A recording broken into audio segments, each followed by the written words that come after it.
Oh mga kababayan, mayroon ng isang active Malacanang official mga kababayan na umaming bumabatak. Active Malacanang officer, sekretarya mga kababayan doon sa Malacanang. At walang iba kundi ang tinutukoy natin mga kababayan ay etong binalita ng Bilyonaryo News Channel mga kababayan na walang iba kundi ang asawa ni Paulo Tantoco.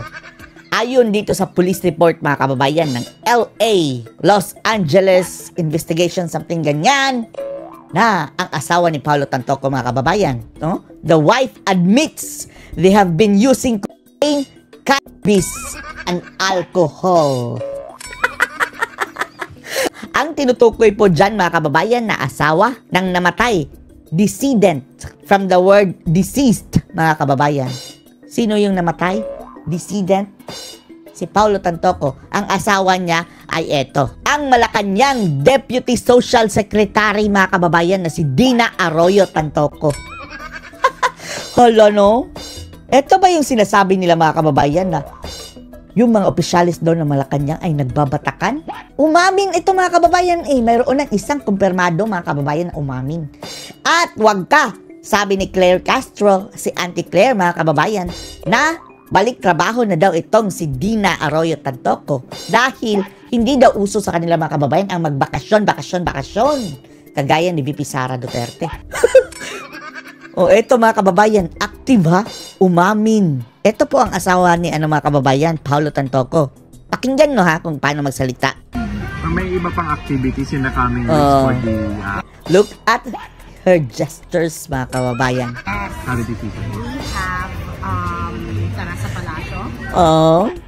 Sa tuwing may event siguro ang Malacanang mga kababayan, ito ang nag-handle. Ewan na natin, Social Secretary, Deputy Social Secretary of the Malacanang. Kaya pala maraming party-party dyan sa Malacanang. Umamin mga kababayan, sabi ng Bilyonaryo report. Andun sa police report mga kababayan na umamin daw ito sa mga investigador. On December 16, we open our gates. Siya, ang tinutukoy ng Bilyonaryo. Simbang gabi, from the 16th to the 24th at 4 a.m. And we have free carnival rides for... So, ano masasabi nyo? Narito ang report ng Bilyonaryo mga kababayan ha. Trying to encourage the small business economies to thrive. Napangiwi pa. Ngiwi pa more. So, hindi ito tatanggalin mga kababayan. Aminado Tatagal na yung police report, di ba? Umamin na bumabatak. So, hayaan lang kung umamin. Mga ordinaryong mga empleyado mga kababayan natatanggal kapag nalalamang bumabatak ng droga. Pero as usual mga kababayan, kahit pa'y umamin ito sa isang pambihirang pagkakataon mga kababayan, naabsuelto si Admiral. Wala na ang kanyang pangalan doon sa police report. At marami ang tumaas ang kilay dyan. Kabilang na si Roque mga kababayan na. Dahil, pakinggan nyo muna ito. Paano naabsuelto? Wala si First Lady Liza Araneta. Biglang naabsuelto si Liza Admiral kahit hindi siya pumunta doon mga kababayan sa Amerika. Ang sabi ni Roque, mukhang ginrab daw ng Amerika mga kababayan ang pagkakataong ito para ma-pressure si Marcos para pumayag doon sa gusto ng Amerika. Nag-usap si BBM at saka si mga kababayan ni Trump. At ang hiningi ni Trump mga kababayan is mabigat sa Pilipinas. Doon sa Subic mga kababayan, gagawa ang Amerika ng paggawaan ng missiles. Ay, Diyos ko Lord, Diyos ko Lord, Diyos ko Lord. Mga bala, ammunition, missiles, iba't ibang missiles na mga kababayan. Fast missiles, slow missiles. Yan ang sabi ni Trump. Sabi ni Roque mga kababayan, mukhang may kaugnayan daw ito talaga dun sa issue ni Admiral. Dahil hindi raw makakatanggi si BBM nito mga kababayan sa request ng Amerika. Kahit ano pa daw ang i-request nila. Dahil may issue siya mga kababayan asunto daw di umano sabi ni Roque. Eto mga kababayan, napayagan ni BBM sa pag-uusap nila ni Trump kanina na maglagay ng paggawaan ng missiles, ammunitions dito sa ating bansa. Marcos sa hotel room kung saan pumanaw. At after that, lumabas ang report mga kababayan na wala na si Liza Araneta, absuelto na. Si Lufthansa Air, Paulo Tantoco. Ayon Magic. ito sa Department Magic nga ba? of Medical Examiner sa Los Angeles, California. Batay sa official report, tanging ang asawa lang ni Tantoco ang kasama niya. Hindi fake news mga kababayan ha, dahil binalitan ng bilyonaryo at dito sa County of Los Angeles mga kababayan, sinabi ang asawa niya ang kasama at umamin pa na Sa hotel room, inamin din daw ng kanyang byuda na si Dina Arroyo Tantoco na gumamit sila ng illegal na droga.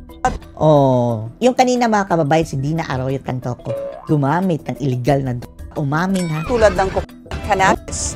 Cocaine, cannabis, and alcohol. Nang mag-CR daw ang kanyang asawa, sinabi nitong hindi na magandang pakiramdam. Cocaine, cannabis, and alcohol. Wow, cocaine. Palace officer mga kababayan, Malacanang secretary for social something ganyan, sosyalan. Paano na yan? Active pa rin siya sa duty. User pala eh. At nag-collapse. Idineklara ng medical examiner ang kanyang pagpanaw na accidental due to cocaine effects. Ayon sa Accidental. report, tumungong Bakit na nakalagay doon na something crime scene. Kung accidental. Ewan lang natin, Hindi natin alam mga kababayan. Estados Unidos ang Tantoco couple para bisitahin ang kanilang pamilya. Una nang napaulat na kasama sila sa entourage ng First Lady sa Manila International Film Festival sa Hollywood. Kasama naman talaga. Sabay sila eh. Itinanggi ng Malacanang na may kaugnayan ang unang ginang sa pagkamatay What do you expect? ni Tantoco. Basahin natin ito mga kababayan ha. Kabilang dito sa police report. Ewan na natin kung nababasa ninyo, ang liliit eh. Pero, basahin pa rin natin. Police discovered multiple plastic baggies. Marami daw mga plastic baggies mga kababayan, yung mga maliliit na pouches, mga plastic. Of an unknown white powder. Aroy, mga white powder mga kababayan, malamang cocaine dahil umamin na sila na gumagamit sila ng cocaine. Multiple. Doon daw sa drawer mga kababayan sa kanilang kwarto. And additionally, a small round canister with half an unknown blue pill. Baka, ano yung blue pill? Viagra? O mga ecstasy? Ewan lang natin. 2 halves of unknown white pills. Mayroong blue pill, mayroon ding white pills. And a red gummy substance. Aroy. Parang mga extra yan mga kababayan. Diba ganyan? Pero hindi rin natin sigurado. Hindi pa nila mga kababayan nilalabas ang report tungkol dyan sa kung ano mga content dyan. Red gummy substance was discovered on top of the nightstand during on the scene investigation. Basta yun mga kababayan. Kahit i-absuelto pa nila si Madam Admiral mga kababayan, hindi na maaalis sa isip ng tao na kasama siya sa dyan sa kanilang event sa Amerika. At active pa rin siya ha, nanunungkulan sa Malacanang. Eto si Madam. Opens on December 16. We open our gates. Ang sabi Everybody can come here. ni Claire Ring mga kababayan, balik trabaho na daw ito. Dahil hindi daw uso sa kanila ang bakasyon. Wants to come to the palace. Some food for sale, so we're trying to encourage the small and business. My goodness. Ang tanong mga kababayan, siya lang ba sa mga opisyalis dyan sa Malacanang ang gumagamit? Umamin ito mga kababayan, hindi na niya madidinayan. Umamin, binalita na nga. Pero siya lang ba dyan sa Malacanang? Yan ay tanong lang naman mga kababayan. At kung hindi ito maaalis mga kababayan, bakit tinotolerate na mayroong mga user ng illegal na droga dyan na nanunungkulan? Hindi natin sinasabi ikulong yan ha. Kung gumagamit talaga siya mga kababayan at nagiging i-rehab. Gayun din yung mga kasamahan niya mga kababayan. Ikanta niya kung sino-sino ang mga bumambatak dyan sa Malacanang. At iparehab din.